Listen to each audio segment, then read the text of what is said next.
Affordable, near Manila, located in good location at malaking bahay ba ang hanap mo? If yes ang sagot mo, then don't skip this video dahil ito na ang hinahanap mo. This is a 2-story townhouse na soon to rise in Tansa, Cavite. Napakaganda ng location nito. 5 to 10 minutes away lang to Robinsons Gentry, 10 to 15 minutes away to SM Tansa.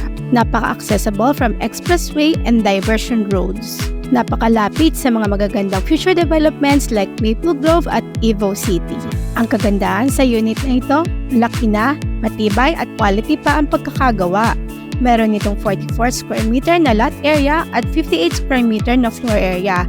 Malawak dahil expanded na ang second floor kaya kasya hanggang 3 bedrooms. May 2 toilet and bath, napakaaliwalas at ang taas ng ceiling niya. Sa taas niya, pwede ka pang gumawa ng lower attic. May provision din ito for 1 carport. Napakaganda talaga ng unit na ito kaya kung nagustuhan mo din, kontakin mo na ako for details and trippings. I'm Kat Enrico, registered and trusted real estate salesperson. See you soon!